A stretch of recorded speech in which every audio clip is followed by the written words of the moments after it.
Allahu Akbar. Allahu Akbar. Kullama halla hilalun wa abdar. Allahu Akbar. Kullama sama saimun wa attar. Allahu Akbar. Allahu Akbar. Allahu Akbar. La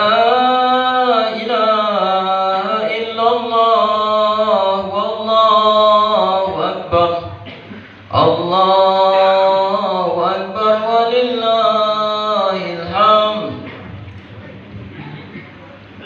Alhamdulillahilladzi ja'ala lil 'ibadi yawmi 'idi ya'ud 'alaihim fi kulli sanatin wa yatakarrar wa ja'ala lahum shawma ramadana wa aftar.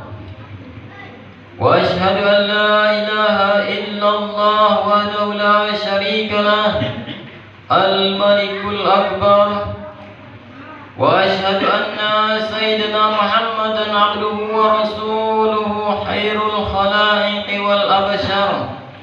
اللهم صل وسلم وبارك على سيدنا محمد شفيع في المحشر وعلى آله وأصحابه الأطهر.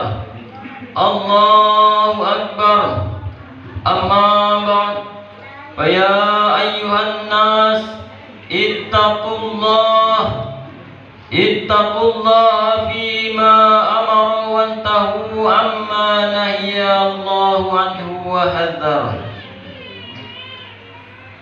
Jamaah yang dimuliakan Allah Subhanahu wa taala, marilah kita panjatkan puji dan syukur kita kepada Allah Subhanahu wa taala yang telah memberikan kita nikmat iman, nikmat Islam dan sehat walafiat sehingga kita dapat melaksanakan salat Idul Fitri pada pagi hari ini.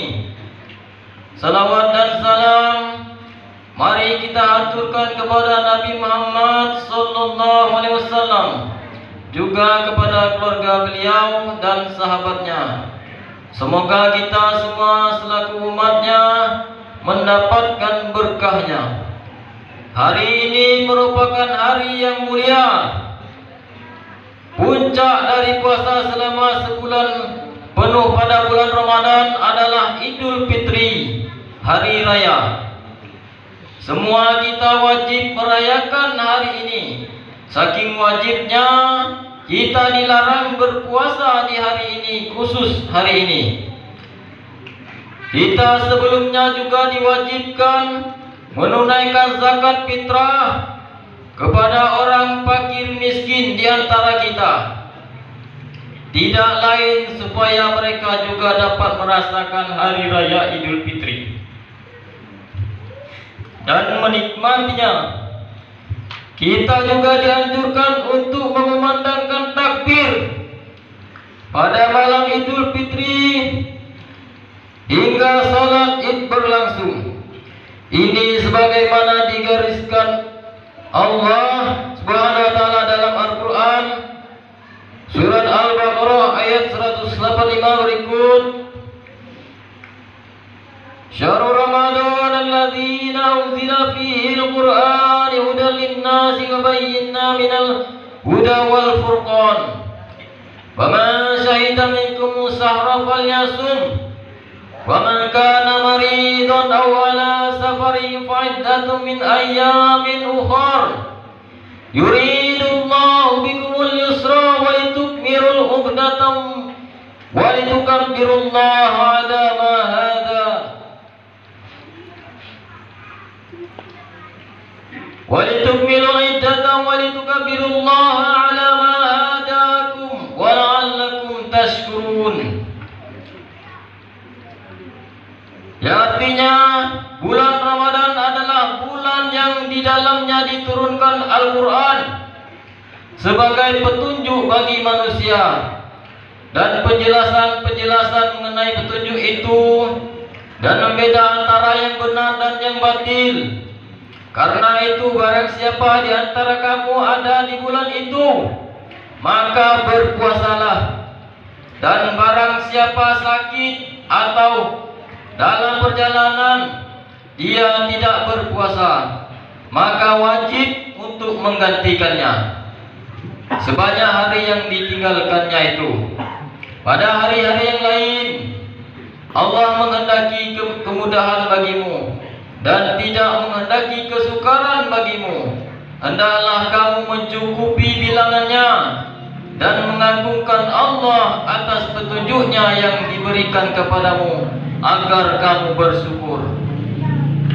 Dalam kitab tafsir Al-Bahrul Munis, Tafsir Fathur Rahman fi Tafsiril Quran, Al-Kashfu wal Bayan fi Tafsiril Quran, dan Tafsir Al-Quran Al-Azim disebutkan bahwa takbir yang dimaksud pada ayat tersebut adalah takbir yang disunahkan pada Idul Fitri, sebagaimana diyakini para ulama.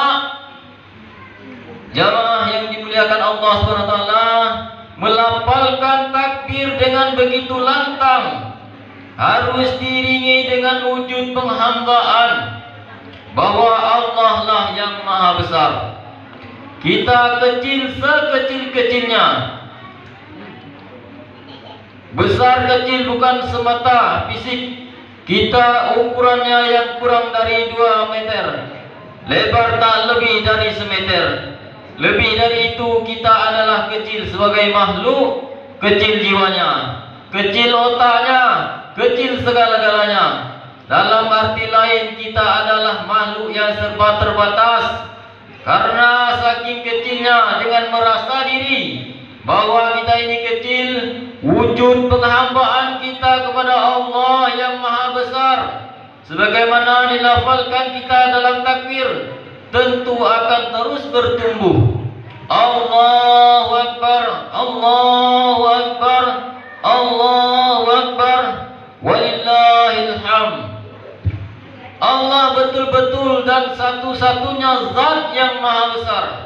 Sementara yang lain apalagi diri ini kecil, maka sudah sepatutnya kita menyembahnya, mengikuti aturan yang telah ditetapkannya. Takbir tersebut sebagai bentuk pengagungan kita atas apa yang telah Allah Subhanahu wa taala hidayahkan kepada kita. Apa yang telah Allah Subhanahu wa taala berikan kepada kita, dan karenanya kita harus bersyukur. Sebab tujuan kita merayakan hari raya Idul Fitri ini tidak lain adalah mensyukuri nikmat Allah SWT yang tak terbilang. Itu khususnya nikmat berupa hidayah iman dan Islam. Nikmat kita dapat melaksanakan ketaatan. Sebab sebagaimana hakikatnya Idul Fitri, kita dikembalikan kepada kefitrian. Fitri berarti suci, asal mula kejadian, dan agama Islam itu sendiri agama yang suci. Dalam arti kita kembali kepada agama Islam, kita kembali suci, kita kembali menjadi orang yang bersih tanpa noda dan dosa. Ma min mauludin la yuladu 'alal fitrati wa fi riwayatin 'alal millati fa'abawahu yahudanihi aw yunasiranihi aw yumajisanihi. Artinya, tidak sekali setiap manusia yang dilahirkan terlahir dalam keadaan suci, atau dalam riwayat lain dalam beragama Islam orang tuanya yang membuatnya Yahudi atau Nasrani ataupun Majusi. Jamaah kaum muslimin wal muslimat yang dimuliakan oleh Allah, setiap malam di bulan Ramadan ada 1 juta orang yang dibebaskan dari api neraka. Di antara Ramadan ada puluhan juta orang lagi yang dibebaskan dari api neraka. Puncaknya adalah pada hari ini, hari raya Idul Fitri. Siapa yang dibebaskan dari api neraka pada hari tersebut, maka baginya kembali ke fitri. Namun bagi yang tidak, maka itu merupakan bencana dan ancaman berbahaya. Ini juga menjadi hal yang patut kita syukuri bagi Allah. Semoga kita menjadi bagian dari jutaan orang itu, orang-orang yang dibebaskan dari api neraka. Allahu Akbar, Allahu Akbar, Allahu Akbar, walillahil hamd.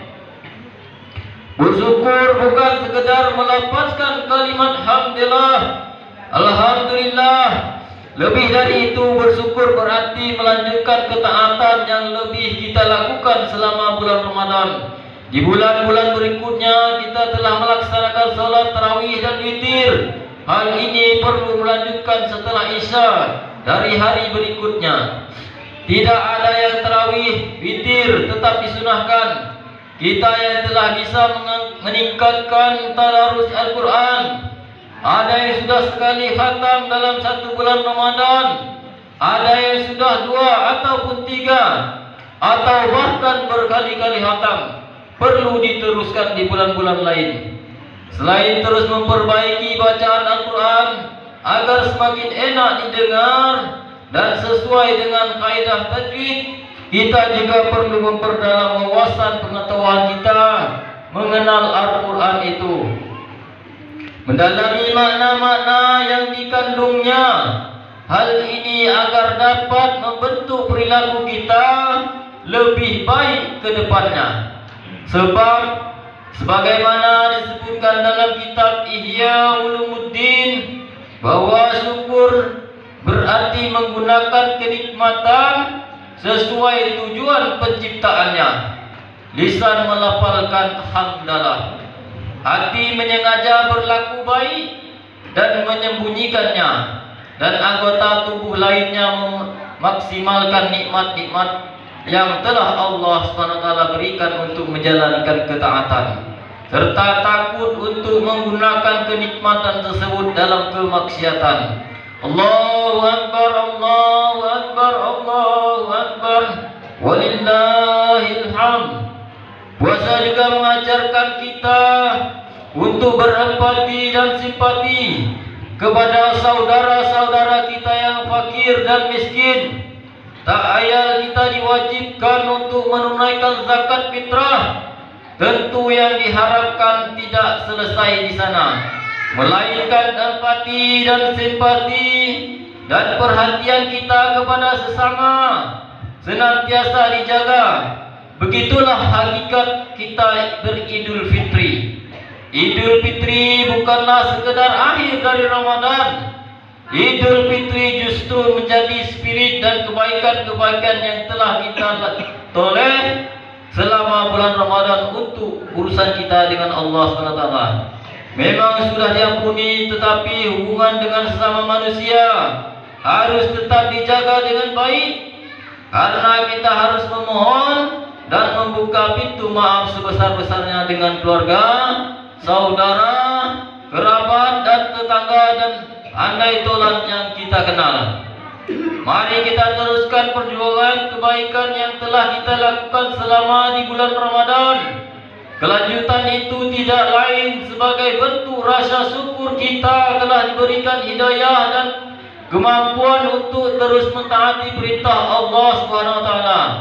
Dengan begitu tujuan puasa kita semua, yakni agar bertakwa dan menjadi hamba yang bersyukur, insya Allah dapat terwujud jika amalan baik-baik tersebut dapat kita lanjutkan tidak hanya di bulan Ramadan, tetapi juga di bulan-bulan yang lain sepanjang tahun selama nafas masih di kandung badan. Allahu Akbar, Allahu Akbar, Allahu Akbar, walillahil hamd. Setelah menyadari, telah menerima nikmat dan mengerti cara bersyukur atas nikmat tersebut, tetapi juga belum bersyukur, niscaya ada faktor lain yang berkuasa atas diri orang tersebut. Imam Al-Ghazali menyebutkan penyebab orang tidak dapat bersyukur atau kufur nikmat. Yang pertama, tidak tahu bahwa itu adalah nikmat dan juga lalai atas kenikmatan. Misalnya kesehatan, kesempatan, masa senggang, masa muda, kelengkapan organ tubuh, nikmat kehidupan. Kemudian yang kedua, tidak mengerti makna bersyukur atau atas suatu nikmat tertentu, karena syukur hanya tahmid kosong, alhamdulillah atau asyukrulillah, yang terjadi penyalahgunaan atau suatu nikmat, naudzubillahi min dzalik. Kemudian yang ketiga, dominasi syahwat atau hawa nafsu. Kemudian yang keempat adalah kuasa setan atas diri seseorang. Dominasi syahwat dan kuasa setan atas diri seseorang dapat menghalangi orang untuk bersyukur. Orang yang dianugerahkan organ tubuh dengan lengkap dan menyadarinya sebagai nikmat Allah, bisa jadi menyalahgunakan nikmat tersebut karena pengaruh hawa nafsu yang begitu kuat. Orang yang berada di bawah bisikan setan juga tidak dapat bersyukur atas nikmat-nikmat yang Allah berikan. Banyak orang yang sadar mendapatkan anugerah harta, jabatan dan kedudukan, pengaruh keelokan fisik, kesehatan, kesempatan, tidak dapat menahan diri sehingga berbuat zalim, menyalahgunakan atas nikmat tersebut karena pengaruh nafsu dan bujuk rayu syaitan. Imam Al-Ghazali mengatakan yang artinya, tetapi tidak ada yang menghalangi orang untuk bersyukur setelah mengerti keduanya, kecuali dominasi pengaruh syahwat dan kuasa setan. Imam Al-Ghazali telah menjelaskan hal tersebut. Adapun Al-Quran dan hadis mengingatkan manusia untuk bersyukur atas nikmat yang Allah berikan. Salah satunya dapat ditemukan pada surat Al-Baqarah, "Wadhkuruni adzkurkum washkuruli wala takfurun." Yang artinya, ingatlah aku pun akan ingat kepada kalian. Bersyukurlah kepadaku, janganlah kalian ingat kepadaku, janganlah kalian ingkar kepadaku. Al-Quran surat Al-Baqarah ayat 152. Adapun berikut ini adalah hadis riwayat Muslim agar umat Islam melihat ke bawah sebagai peringatan kepada diri sendiri untuk menjaga syukur kepada Allah. Faktor yang paling banyak yang membuat orang mengabaikan bersyukur adalah faktor yang tersebut. Hadis riwayat Muslim, keseringan kita lebih banyak membandingkan nikmat Allah kepada orang lain dengan nikmatnya yang ada pada kita, sehingga kita lupa bersyukur atas nikmat kita sendiri. Sebagai penutupan khutbah, mari memohon kepada Allah, semoga kita diberikan kesempatan keutamaan bulan Ramadan tahun depan, diberi kesehatan, kelapangan rezeki untuk bekal perjuangan demi kemaslahatan dunia dan akhirat. Amin. Barakallahu li wa lakum fil Qur'anil azim wa nafa'ani wa iyyakum bima fihi minal ayati wa dzikril hakim.